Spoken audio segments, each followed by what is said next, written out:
C. Joseph Vijay எனும் நான் சென்னையிலே இதற்கு முன் பதவியேற்புகள் நடைபெற்ற போது நிகழ்ந்திராத வகையில் 20 இடங்களில் LED திரைகள் அமைக்கப்பட்டிருந்தன. அங்கே நூற்றுக்கணக்கான மக்கள் ஒவ்வொரு இடத்திலும் திரண்டு நின்று விஜய் பதவியேற்பதை பார்த்து மகிழ்ந்தார்கள். விஜய் தப்பு செய்ய மாட்டான் என்பது மட்டுமல்ல, விஜய் யாரையும் தப்பு செய்ய அனுமதிக்க மாட்டேன் என்று அவர் கூறியது தமிழ்நாட்டு மக்களுக்கு உண்மையிலேயே அவர் கொடுத்த உறுதிமொழியைப் போலத்தான். Periyar Maniammai Institute of Science and Technology, Tanjavur. Civil engineering with specialization in GIS, remote sensing and more.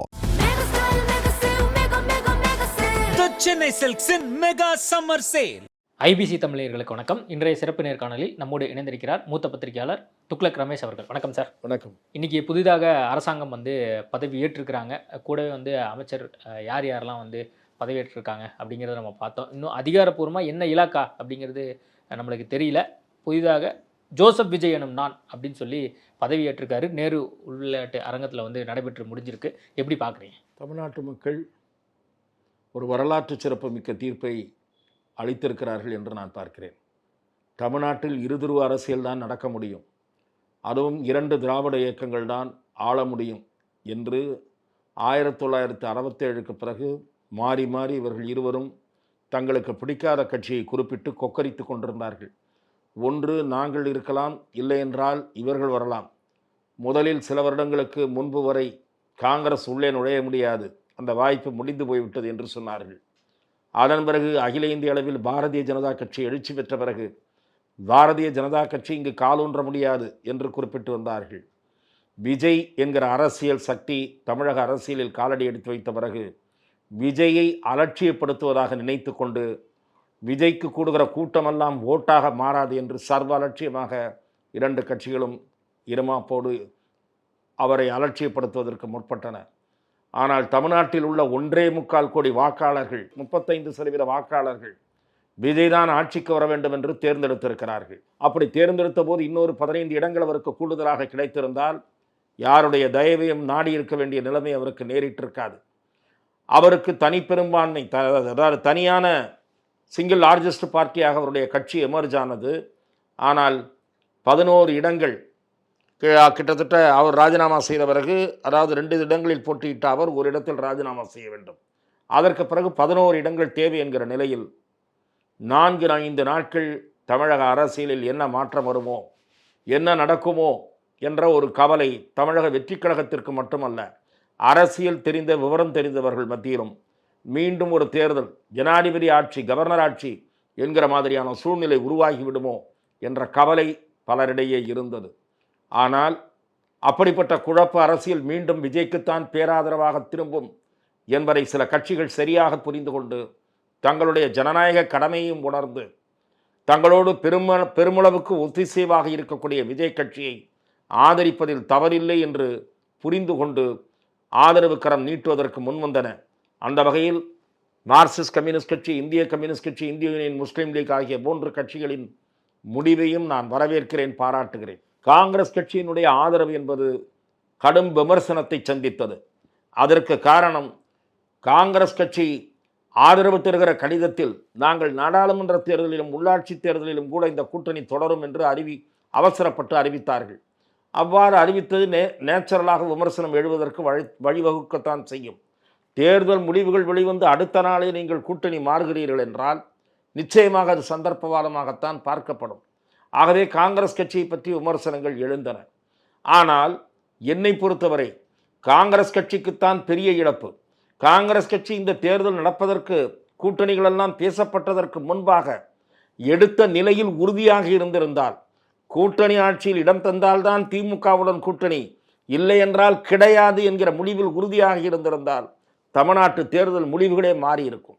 கிட்டத்தட்ட தவேகாவுடன் காங்கிரஸ் கூட்டணி சேர்ந்திருந்தால் 160-170 இடங்களில் நிச்சயம் அந்த கூட்டணி மகத்தான வெற்றியை பெற்றிருக்கும்.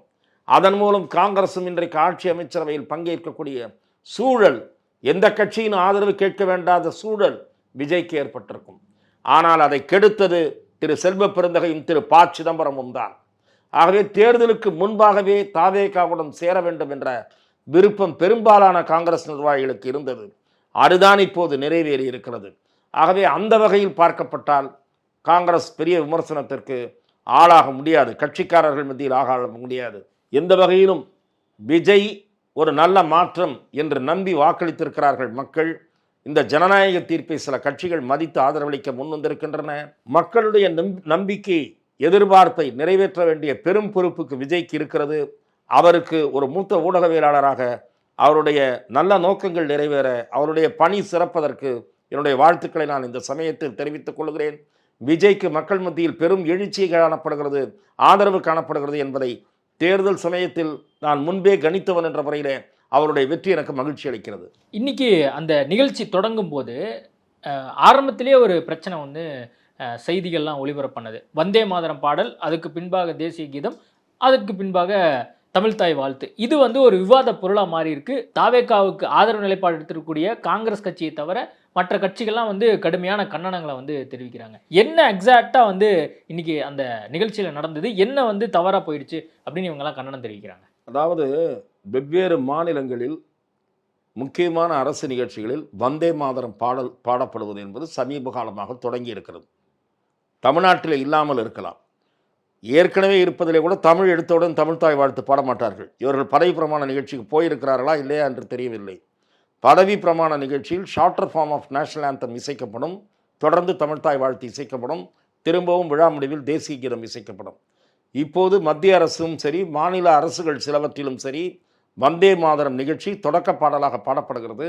மேதக ஆளுநர் அதை அறிவுறுத்தி இருக்கலாம், அதன் அடிப்படையில் இசைக்கப்பட்டிருக்கலாம். வந்தே மாதரம் என்றால் இவர்களுக்கு ஏன் கசக்கிறது என்று கேட்கிறேன். இந்த மாநில தாயை வணங்குவது இவர்களுக்கு கசக்கிறதா? 3வது இடத்துக்கு தமிழ்தாய் வாழ்த்து போயிடுச்சு. பேசுவது என்பது குதர்க்கவாதம் என்று நான் பார்க்கிறேன். தமிழ் அவமதிக்கப்படுகிறது என்பதை போல இவர்கள் சித்தரிக்க முற்படுகிறார்கள். இதையும் பாரதிய ஜனதாவையும் சம்பந்தப்படுத்தி விமர்சிக்க வேண்டும் என்பது இவர்கள் விருப்பம். வந்தே மாதரம் பாடலை இவர்கள் ஏற்றுக்கொள்ளவில்லையா என்று தெளிவுபடுத்திவிட்டு இந்த விவாதத்தை தொடர வேண்டும் என்று இந்த கட்சிகளை பார்த்து நான் கேட்க விரும்புகிறேன். முதலமைச்சராக விஜய் அவனுடைய ஸ்பீச்சை நீங்கள் எப்படி பார்க்குறீங்க? அதில் வந்து இன்னைக்கு முக்கிய அறிவிப்புகள் 3 அறிவிப்புகள் வெளியாயிருக்கு. இந்த 200 யூனிட் அந்த இலவச மின்சாரம் அப்படிங்கிற அறிவிப்புகள்லாம் வந்து வெளியாயிருக்கு. எப்படி பாருங்க? மற்ற அந்த போதைப் பொருளாக இருக்கட்டும், பெண்களுக்கான தனி படை அமைக்கிறேன் அப்படிங்கிற விஷயமா இருக்கட்டும், இதெல்லாம் எப்படி பார்க்குறீங்க? இன்றைக்கு திரு விஜய் அவர்களுடைய பேச்சு முற்றிலும் மாறுபட்ட வகையில் இருந்தது. அவருடைய வழக்கமான பேச்சு போல இல்லாமல் நெகிழ்ச்சியுடன் கூடிய பேச்சு, தன்னுடைய ஆரம்பகால வாழ்க்கையை நினைத்து அதில் தொடங்கி தமிழ்நாட்டு மக்களுடைய பிரச்சனைகளை அவர் ஆழமாக புரிந்து கொண்டு செயல்பட விரும்புகிறார் என்ற நோக்கம் வரை அவருடைய பேச்சு பறந்துபட்டதாக, சொல்லப்போனால் ஒரு சின்சியர் ஸ்பீச்சாக, அவருடைய நல்லெண்ணத்தை புலப்படுத்துகிற பேச்சாக, பொறுப்புணர்வு அதிகரித்திருக்கிறது என்பதை உணர்ந்த ஒரு பேச்சாக அவருடைய பேச்சு இருந்தது என்று நான் பார்க்கிறேன். சொல்லப்போனால் லோயர் மிடில் கிளாஸ் பயன்பெறக்கூடிய ஒரு அறிவிப்புக்குத்தான் என்று அவர் கையெழுத்து போட்டிருக்கிறார். கவர்ச்சிகரமான சில வாக்குறுதிகளை அவர் அளித்திருக்கிறார். தமிழ்நாட்டின் நிதி நிலைமை என்ன என்பதையும் உணர்ந்திருக்கிறார். ஒரு வெள்ளை அறிக்கை வெளியிடுவேன் என்ற ஒரு அறிவிப்பை வெளியிட்டிருக்கிறார். ஏனென்றால் அந்த வெள்ளை அறிக்கையின் மூலம்தான் கடன் வாங்கப்பட்ட பணம் என்னென்ன வகையிலே செலவிடப்பட்டது என்பது நாட்டு மக்களுக்கு தெரிய வேண்டும். கடன் ஏராளமாக வாங்கியிருக்கிறார்கள். 5 ஆண்டு காலத்திலே, கடந்த 5 ஆண்டு காலத்திலே வாங்கிய கடன் எவ்வளவு, அது எந்த வகையில் செலவிடப்பட்டது, அதுதான் முக்கியம். ஆகவே அது தெளிவுபடுத்தப்பட வேண்டும். விஜய் அவர்கள் வெளியிடுகிற அறிக்கையில் அது தெளிவுபடுத்தப்பட வேண்டும். நல்ல அதிகாரிகள், நேர்மையான அதிகாரிகளை முக்கிய பொறுப்புகளில் அமர்த்த வேண்டும். வருவாய்க்கான இனங்கள், வழிகளை ஆராயும் போது கவனத்துடன் ஆராய்ந்து செயல்படுத்த வேண்டும். வாக்குறுதிகளில் எது உடனடியாக நிறைவேற்றப்பட வேண்டியது என்பதை நான் உணர்ந்திருக்கிறேன் என்கிற துணியில் அவர் பேசியிருக்கிறார். நான் எந்த வாக்குறுதியும் உங்களை நிறைவேற்ற முடியாது, நிதிச்சுமை என்று சொல்லி ஏமாற்ற மாட்டேன், நிச்சயமாக செய்வேன், உங்களுடைய ஆதரவு எனக்கு இருக்கிறது, உங்கள் ஆதரவு இருக்கிறது என்ற நம்பிக்கை எனக்கு இருக்கிறது, அந்த தெம்பு இருக்கிறது என்று பேசியிருக்கிறார். விஜய் இன்றைக்கு நேர்மையாக மனம் திறந்து பொறுப்புணர்வோடு பேசியிருக்கிறார் என்பதைத்தான் அவருடைய பேச்சு உணர்த்துகிறது. குறிப்பாக அந்த இலவச மின்சாரத்தை தவிர அவர் வெளியிட்ட 2 விஷயங்களும் மிக முக்கியமானவை, பாராட்டத்தக்கவை, வரவேற்கத்தக்கவை. போதை ஒழிப்புக்காக தனி படைகள் அமைக்கப்படும் என்பது, அதே போல சட்டம் ஒழுங்கு அதற்கு முக்கியத்துவம் கொடுப்பது, பெண்களுக்கு பாதுகாப்பை நான் உறுதி செய்வேன் என்று அவர் தீர்மானமாக அறிவித்திருப்பது, இதையெல்லாம் தாண்டி ஆட்சி அதிகாரத்திற்கு வந்துவிட்டோம், நாம் விரும்பியபடி செயல்படலாம், எது வேண்டுமானாலும் செய்யலாம் என்ற எண்ணத்தில் யாராவது இருந்தால் அதை இந்த நொடியே மறந்து விடுங்கள். விஜய் தப்பு செய்ய மாட்டான் என்பது மட்டுமல்ல, விஜய் யாரையும் தப்பு செய்ய அனுமதிக்க மாட்டேன் என்று அவர் கூறியது தமிழ்நாட்டு மக்களுக்கு உண்மையிலேயே அவர் கொடுத்த உறுதிமொழியைப் போலத்தான். அதை அவர் காப்பாற்றுவார் என்று பெருமளவு மக்கள் நம்புகிறார்கள். இன்றைக்கு இன்னொரு விஷயத்தையும் நான் கவனித்தேன். விஜய் பதவியேற்கிற அரங்கமே மிகப்பெரிய அரங்கம், சென்னையிலேயே பெரிய அரங்கம். அந்த அரங்கம் நிரம்பி வழிந்தது. தாவேகா தொண்டர்களாலும் பொதுமக்களாலும் நிரம்பி வழிந்தது. வழியெங்கும் அவரை பார்ப்பதற்கு மக்கள் திரண்டிருந்தார்கள். அதையெல்லாம் தாண்டி சென்னையிலே இதற்கு முன் பதவியேற்புகள் நடைபெற்ற போது நிகழ்ந்திராத வகையில், எந்த அரசும் பதவியேற்ற போது நிகழ்ந்திராத வகையில் 20 இடங்களில் LED திரைகள் அமைக்கப்பட்டிருந்தன. அங்கே நூற்றுக்கணக்கான மக்கள் ஒவ்வொரு இடத்திலும் திரண்டு நின்று விஜய் பதவியேற்பதை பார்த்து மகிழ்ந்தார்கள். ஆகவே இவையெல்லாம் மக்கள் அவர் மீது கொண்டிருக்கக்கூடிய ஆதரவு, நம்பிக்கை, இவற்றை வெளிப்படுத்துகிற காட்சிகள், செய்திகள் என்று நான் பார்க்கிறேன். கூடுதலாக அவர் இன்னைக்கு பேசின விஷயம் வந்து, நான் தான் சென்டர், இந்த பக்கம் அந்த பக்கம் பவர் சென்டர் எல்லாம் இந்த ஆட்சியில் இருக்காது என்று சொன்னார். அது நிச்சயம் அதை எதை வந்து அவர் மீன் பண்ணி சொல்றாரு? என்ன இதற்கு முன் நடைபெற்ற திராவிட ஆட்சிகளில் சில பவர் சென்டர்கள் இருந்தன. நான் திமுகவை மட்டும் சொல்ல மாட்டேன், அதிமுக ஆட்சியிலும் சில பவர் சென்டர்கள் இருந்தன. அது நமக்கு தெரியும். அப்படிப்பட்ட பவர் சென்டர்கள் எல்லாம் கிடையாது. இங்கே ஒரே சென்டர், நான் தான் முடிவுகளை எடுப்பேன் என்பது ஒரு விதத்தில் நல்லது. ஏனென்றால் அவரை பிடித்தால் காரியம் நடக்குமா, இவரை பிடித்தால் காரியம் நடக்குமா என்று முறையற்ற செயல்களுக்கு சில பேர் அத்தகைய இடங்களை அணுகுவார்கள். அத்தகைய இடங்கள் கிடையாது என்பது தெளிவுபடுத்தப்பட்டிருக்கிறது. அதன் காரணமாக யாரும் நம்பி ஏமாற வேண்டிய அவசியம் கிடையாது என்பதையும் நான் புரிந்து கொள்கிறேன். இந்த பவர் சென்டரை பொறுத்த வரைக்கும் திமுகவும் அதிமுகவும் இதுக்கு முன்னாடி அந்த மாதிரி வந்து அந்த கட்டமைப்பை வச்சிருந்தாங்க அப்படின்னு நீங்க சொல்றீங்க. ஏற்கனவே ஒரு கட்டமைப்பு இங்க இருக்கும்ல, அரசு அதிகாரிகளா இருக்கட்டும், இங்க இருக்கக்கூடிய அந்த சிஸ்டம் வந்து ஆல்ரெடி இயங்கிட்டு இருக்கும். இப்ப புதுசாக இந்த ஆட்சி வந்த பின்பாக இது எல்லாமே மாறிடும் அப்படிங்கிறதெல்லாம் எப்படி இது வந்து நடைமுறை சாத்தியமா? இல்லை, நீங்கள் வந்து ஒழுங்கான ஆட்சி முறை, ஒழுங்கான இதுனா இப்போ எம்ஜிஆர் அவர்கள் ஆட்சியில் பவர் சென்டர்லாம் கிடையாது. உங்களுக்கு தெரியுமான்னு தெரியல, எம்ஜிஆர் அவர்கள், என்னுடைய நினைவு சரியாக இருக்குமானால், அவருடைய 2வது பதவிக்காலத்தில் ஒரு முக்கியமான அறிவிப்பை வெளியிட்டார். என் பெயரை குறிவிக்கொண்டு என்னுடைய உறவினர்களாக இருந்தாலும் சரி, என் மனைவியே ஆனாலும் சரி, எனக்கு வேண்டியவர்கள் என்று சொல்லிக்கொண்டு யாராவது எந்த காரியங்களுக்காவது அணுகினால் அத்தகைய செயல்களில் யாரும் ஊக்குவிக்க வேண்டாம், அதற்கு நான் பொறுப்பல்ல, எம்ஜி ராமச்சந்திரன் தமிழ்நாடு முதலமைச்சர் என்ற அறிவிப்பு வெளியிட்டார்.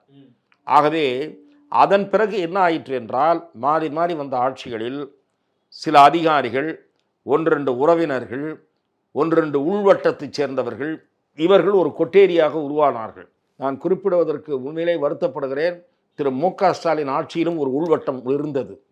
அந்த உள்வட்டம் தான் சில தவறான தகவல்களை கூறி அவருக்கு சரியான செய்திகள் சென்று சேராமல் தடுப்பு சுவராக இருந்து திராவிட முன்னேற்ற கழகத்தின் தோல்விக்கு அதுவும் ஒரு காரணமானது. ஆகவே அப்படிப்பட்ட தடுப்பு சுவர்கள் இருக்கக்கூடாது என்பதை விஜய் உணர வேண்டும். தடுப்பு சுவர்களுக்குள் தன்னை அவர் வைத்திருக்க கூடாது. இன்றைக்கு அவர் பேசியது நிஜமாக இருக்க வேண்டும். ஆகவே அதிகாரிகள் சுதந்திரமாக கருத்து கூற அனுமதிக்கப்பட வேண்டும். அவர் முக்கியமானவர்களை சந்திப்பது எளிதாக இருக்க வேண்டும். ஆகவே இந்த வகையில் இருந்தால் அது சுற்றி உள்வட்டம் இல்லாத ஒரு ஆட்சியாக இருக்க முடியும். யதார்த்த நிலையில் சாத்தியமா என்றால் சாத்தியம்தான். டிரான்ஸ்பரண்டான ஒரு கவர்மெண்ட்டை கொடுக்கணும், அது இன்னிலேருந்தே நம்ம கொடுக்க ஆரம்பிப்போம். ஒரு ஃப்ரெஷ்ஷான கவர்மெண்ட்டாக வந்து இருக்கணுங்கிறது தான் என் நோக்கம். அதுக்காக தான் நான் வெள்ளை அறிக்கையை வந்து கொடுக்க போகிறேன் அப்படின்லாம் அவர் சொல்கிறாரு. இப்போது வேற என்ன சிக்கல் இருக்கிறதா நீங்கள் பார்க்குறீங்க? இப்போ இந்த அரசாங்கம் வந்து முழுக்க முழுக்க எல்லாமே அனுபவம் இல்லாதவர்கள் தான் இந்த ஆட்சியை நடத்த போகிறாங்க. அப்படிங்கும்போது என்ன மாதிரியான சிக்கல் இருக்கிறதா நீங்கள்? அதற்குத்தான ஒரு முக்கியமான வார்த்தையை நான் முதலில் சொன்னேன். நேர்மையான அதிகாரிகள் முக்கியமான பொறுப்புகளில் அமர்த்தப்பட வேண்டும். நேர்மையான அதிகாரிகள் முக்கியமான பொறுப்புகளில் அமர்த்தப்பட்டால் ஆட்சி சரியான வழி திசையில் கொண்டு செல்வார்கள். எடுத்தவுடன் எல்லோருமே மந்திரிகளாக கற்றுக்கொண்டு அந்த பதவியில் அமர்வதில்லை. அப்படி புதியவர்களாக முதல் முறை மந்திரியானவர்கள் எல்லாம் சிறந்த முறையிலே செயல்பட்டிருக்கிறார்கள். ஒவ்வொரு ஆட்சியிலும் இருந்திருக்கிறார்கள். அதிமுக ஆட்சி ஊழல் ஆட்சியாக இருந்திருக்கலாம், அதிலே சில நல்ல திறமையான மந்திரிகள் இருந்திருக்கிறார்கள். திராவிட முன்னேற்ற கழக ஆட்சி மீது ஊழல் விமர்சனங்கள் இருக்கலாம், அதிலேயும் சில மந்திரிகள் திறமையானவர்களாக துறை பணிகளிலே கெட்டிக்காரர்களாக இருந்திருக்கிறார்கள். ஆகவே இவர்களிலும் பலர் சோபிக்கக்கூடும். அதிகாரிகள் சரியான முறையில் நியமித்து சரியான ஆலோசனைகளை கேட்டு பத்திரிகைகளிலே வருகிற செய்திகளை கூர்மையாக கவனித்து அவற்றை உள்வாங்கி குறைகளை மீது உடனடியாக நடவடிக்கை எடுக்கக்கூடியவர்களாக இருக்க வேண்டும். ஆகவே சரியானவர்களை பயன்படுத்தி கொள்ள வேண்டும். மந்திரிகள் புதியவர்கள் தானே, இப்படி எப்படி அவர்களுக்கெல்லாம் என்ன தெரியும்னு இருக்கக்கூடாது. ஆனால் ஒரு தப்பான அதிகாரி ஒரு மந்திரியிடம் இருந்து விட்டால் வைங்க, அது எல்லாமே தப்பாக தான் நடக்கும். அவர் என்ன சொல்லுவார், எதில் எப்படி காசு பண்ணலான்றது தான் முதல் யோசனையாக சொல்லுவார். சார் இதில் வந்து அந்த அந்த எடுக்கிற டிசிஷன் யாரோ ஒரு ஆதாயம் தான் இருக்கும். ஒரு இல்லை இதெல்லாம் வந்து இப்போ முதலமைச்சராக பதவியேற்றிருக்கக்கூடிய விஜய்க்கு தெரியுமா இந்த சிஸ்டத்தை உள்வாங்கறக்கே இன்னும் ஒரு குறைஞ்சபட்சம் ஒரு 3-4 மாதம் ஆகும்? மிக விரைவாக உள்வாங்கக்கூடிய வாய்ப்பு இருக்கிறது. நான் அது அவருக்கு பிரச்சனையாக இருக்கும் என்று நினைக்கவில்லை. மிக கடினமான முக்கியமான முடிவுகள் எடுக்கும்போது கூட்டணி கட்சிகளுடைய ஆதரவை பெறுவது தான் முக்கியம். ஏனென்றால் 1-2 கட்சிகள் இப்போது அவரை ஆதரிக்க முன் வந்திருக்கக்கூடிய கட்சிகள் என்ன சொல்லி கொண்டிருக்கின்றன என்றால், நாங்கள் திராவிட முன்னேற்ற கழக கூட்டணியில் தான் நீடிக்கிறோம், இந்த ஆட்சிக்கு பிரச்சனையின் அடிப்படையில் வெளியில் இருந்து ஆதரவு தருகிறோம் என்று சொல்கிறார்கள். ஆகவே இவர்களுடைய ஆதரவு எத்தனை நாளைக்கு என்கிற சந்தேகம் விஜய் மனதிலும் போடும். அது உணர்ந்திருப்பாருன்னு நினைக்கிறீங்களா? அது நிச்சயமாக உணர்ந்திருப்பார். அவர்களுடைய நம்பிக்கையை பெரும் வகையில் தான் நடக்க வேண்டும் என்று நினைப்பார். அவர்களுடைய ஆதரவை தக்க வைத்துக் கொள்ளுகிற வகையில் நடக்கணும்னு நினைப்பார். ஆனால் இவர்கள் ஏற்றுக்கொள்ள முடியாதபடி சில சூழ்நிலைகள் உருவாகாது என்று சொல்ல முடியாது. ஆனால் எப்படிப்பட்ட மோசமான சூழல் இருந்தாலும் 6 மாத காலம் பொறுத்திருக்காமல் எந்த கட்சியாவது அவசரப்பட்டு ஆதரவை வாபஸ் வாங்கினால் அந்த கட்சி மக்களால் தோற்கடிக்கப்படும். அடுத்த முறை தேர்தலை சந்திக்கிற போது குறைந்தபட்ச அவகாசம் எந்த ஒரு ஆட்சிக்கும் 6 மாத காலம். அந்த 6 மாத கால அவகாசத்தை இந்த ஆட்சிக்கு கொடுக்க வேண்டும். திரு மு.க. ஸ்டாலின் கொடுப்பேன் என்று உறுதியளித்திருக்கிறார். என்னை பொறுத்தவரை இந்த நூலிழை மெஜாரிட்டி என்பது கூடுதல் மெஜாரிட்டியாக மாறுவதற்கான சூழல் உருவாகிவிடும் மிக விரைவில். அதற்கான சில காட்சிகள் நடந்து கொண்டிருப்பதாக நான் பார்க்கிறேன். நீ உருவாகிடும் அப்படின்னு சொல்ல வர்றது, அப்போ அதிமுகவில் சில கூட்டங்கள் நடந்துட்டு இருக்கு. சி.வி. சண்முகம் ஆல்ரெடி வந்து கூட்டத்தை நடத்தி கொண்டு வர்றார் அப்படிங்கிற செய்திகள்லாம் வந்துட்டு இருக்கு. இன்னைக்கு கூட லீமா ரோஸ் அவங்க வந்து இன்னைக்கு அந்த நிகழ்ச்சியில் பங்கேற்பதாக ஒரு செய்திகள்லாம் வந்துச்சு. அதோட நம்ம வந்து விஷுவலாக திருமதி லீமா ரோஸ் அவர்கள் பங்கேற்பையும் அதிமுகவில் நடக்கக்கூடிய உட்கட்சி பிரச்சனையும் முடித்து போடக்கூடாது. திருமதி லீமா ரோஸ் அவர்கள் ஆரவர்ஜுனா அவருடைய குடும்பத்தைச் சேர்ந்தவர். ஆகவே அந்த முறையிலே அவர் அந்த நிகழ்ச்சிக்கு போயிருக்கலாம். நீங்கள் கூறுவது தனி, இது தனி. திரு சி.வி. சண்முகம் தலைமையில் கடந்த 2 தினங்களாக பல எம்எல்ஏக்கள் ஒன்று கூடி ஆலோசனை நடத்தி வருகிறார்கள். திரு எடப்பாடி பழனிசாமிக்கு எதிரான அதிருப்தி கோஷ்டி அது என்று பார்க்கப்படுகிறது. அவர்கள் தாவேகா பக்கம் நகர்வதற்கு வாய்ப்பு இருப்பதாக தகவல்கள் வருகின்றன. நானும் அவர்களில் 1-2 பேருடன் பேசி கொண்டிருக்கிறேன். அவர்கள் என்னிடம் சொல்லுவது, திரு எடப்பாடி பழனிசாமி அடுத்தடுத்து சில முடிவுகளை தன் மனம் போன போக்கில் எடுத்து வந்தார் கடந்த 1 வருடங்களாக. அது கட்சிக்கு தொடர்ந்து பாதிப்பையே ஏற்படுத்தி வந்தது. இதையெல்லாம் அவர்கள் விவாதித்திருக்கிறார்கள். திரு எடப்பாடி பழனிசாமி மீது கடும் அதிருப்தியோடு தான் இந்த ஆலோசனை கூட்டங்கள் நடைபெறுகின்றன. இந்த ஆலோசனை கூட்டங்களில் ஈடுபடுகிற எம்எல்ஏக்கள் திரு தாவேகாவை, விஜயை ஆதரிக்க வேண்டும் என்று சிலர் விரும்புவதாக நான் கேள்விப்படுகிறேன். அது நடக்கக்கூடிய வாய்ப்பு வந்தால் தாவேகாவினுடைய அரசு ஸ்திரத்தன்மையுடன் கூடிய அரசாக மாறிவிடும். அப்போ இவங்கெல்லாம் சேர்ந்து இன்னும் கூடுதல் பலம் கொடுக்கிற மாதிரி ஆயிடும்ல. நிச்சயமாக அரசுக்கு ஆதரவு எண்ணிக்கை அதிகமாகும். அப்போ இபிஎஸ் தான் அதிமுகவினுடைய பொதுச்செயலாளர் அப்படின்னு இருக்கும்போது, இப்போ மற்ற அதிருப்தி எம்எல்ஏக்கள், அதிமுகவில் இருக்கக்கூடிய அதிருப்தி எம்எல்ஏக்கள் இவங்களுக்கு ஆதரவு கொடுக்குறாங்கன்னா, அப்போ எடப்பாடி பழனிசாமி கேட்காம இவங்க முடிவெடுக்கிற மாதிரி ஆயிடும்ல. ஆமாம், திரு எடப்பாடி பழனிசாமி தனிமைப்படுத்தப்படுவார் என்று நான் பார்க்கிறேன். அதுக்கான சூழல் வந்து இப்போ போயிட்டு இருக்குன்னு நினைக்கிறீங்களா? திரு எடப்பாடி பழனிசாமி தாவேகாவை ஆதரிப்பாரா இல்லையா என்பது தனி. தாவேகாவை ஆதரிக்க வேண்டும் என்ற மனநிலையோடு இருப்பவர்கள் தனி. இது தவிர திரு எடப்பாடி பழனிசாமி செயல்படும் விதம், அவருடைய ஆட்டிடியூட், யாரையும் கலந்தாலோசிக்காமல் தன்னிச்சையாக செயல்படுவது என்கிற குணம், இதை பிடிக்காமல் தான் பல பேர் ஒன்று சேர்ந்திருக்கிறார்கள். இப்போது எடப்பாடி பழனிசாமி என்ன செய்வார்? எம்எல்ஏக்கள் அதிகம் பேர் ஒரு பக்கம் நிற்கிறார்கள் என்றால் கட்சிக்குள் மாவட்ட செயலாளர்களை திரட்டி தனது பலத்தை காட்ட வேண்டும் என்று நினைப்பார். ஆக மொத்தத்தில் அதிமுகவுக்குள் கலகம் பிறந்து விட்டது என்றுதான் நான் பார்க்கிறேன். இப்போ ஆல்ரெடி திமுக கூட்டணியில் இருக்கக்கூடிய கட்சிகள்லாம் வந்து ஆதரவு நிலைப்பாடு எடுத்திருக்காங்க. அவங்க எப்போ வந்து வாபஸ் பெறுவாங்களோ அப்படிங்கிற ஒரு சில சூழல் இருப்பதாக இன்னைக்கு அந்த கன்னடம் அறிவிப்பின் மூலமாக தெரியுது. விடுதலை சிறுத்தைகள் கட்சி தலைவரை இதுவரைக்கும் நம்ம பேசிக்கொண்டிருக்கக்கூடிய தருணம் வரைக்கும் விஜய் அவர்கள் பார்க்கல. நீங்கள் சிஎம்மா பொறுப்பேற்ற பின்பாக வந்து பாருங்க அப்படின்னு தான் வந்து சொல்லியிருக்கேன் அப்படின்னு வந்து சொன்னார். மேலும் அவர் சொல்லக்கூடிய விஷயம் என்னன்னா, ஆர்எஸ்எஸ் பாஜகவினுடைய பின்புலகத்தில் இருக்கிறாரோ என்ற சந்தேகம் எனக்கு இன்னமும் இருக்கிறது அப்படின்னு சொல்லி நேற்று அந்த ஆதரவு நிலைப்பாடு எடுத்த பின்பாகவும் தொடர்ந்து சொல்றாரு. அதுக்கு என்ன காரணம்? அந்த கருத்தை நான் பார்க்கவில்லை. அப்படி பார்க்காத கருத்தின் மீது நான் கருத்து சொல்வது சரியாக இருக்காது. இல்ல, அவர் விடுதலை சிறுத்தைகள் கட்சி ஒரு கட்டாயத்தின் அடிப்படையில், அதாவது நாட்டு மக்கள் பெரும்பாலான மக்கள் பொதுமக்கள் விஜய் ஆட்சிக்கு வர வேண்டும் என்ற வாக்களித்திருக்கிறார்கள் என்ற அந்த அடிநாதத்தை புரிந்து கொண்டு இந்த ஆட்சியை கவிழ்ப்பதற்கு தங்கள் கட்சி ஒரு காரணமாக இருந்தால், தேர்தல் வருமானால், மக்கள் மீது திணிக்கப்படுமானால் மீண்டும் மக்கள் பெருவாரியாக விஜய்க்கு ஆதரவு அளிப்பார்கள் என்பதை சில கட்சிகள் நன்றாக உணர்ந்திருக்கின்றன. ஆகவே வேறு வழியின்றி ஆதரவு தர முன்வந்திருக்கின்றன இந்த 1-2 கட்சிகள். இவர்கள் எப்போது இந்த ஆட்சியை ஒரு வருடத்திற்குள் எப்போது இவர்கள் ஆதரவை வாபஸ் வாங்கினாலும் மக்கள் அந்த முடிவை விரும்ப மாட்டார்கள், ரசிக்க மாட்டார்கள். விஜயனுடைய ஆட்சி தவறான முறையில் செயல்பட்டு அதிருப்தியை சம்பாதித்தால்தான் இவர்கள் ஆதரவை வாபஸ் வாங்கினால் அது நியாயமாக இருக்கும். அவர் செயல்படுவதற்கு ஒரு வருடம் கூட அனுமதிக்காமல் நீங்கள் கீழே காலை வாரினால் மக்கள் உங்கள் காலை தேர்தலில் வாரி விடுவார்கள். விஜய் அவர்கள் எப்போ மக்களை சந்திக்க போறாரு அப்படின்னு தொடர்ந்து வந்து எல்லாரும் எதிர்பார்த்துட்டே இருந்தாங்க. இப்போ சிஎம்ஓ ஆயிட்டாரு, எப்போ மக்களை சந்திக்க போறாரு அப்படிங்கிற ஒரு பிரதான கேள்வி இருக்கு. முன்பிருந்த சிக்கல் இப்போது அவருக்கு இருக்காது. அவரே முதலமைச்சராகிவிட்டார்.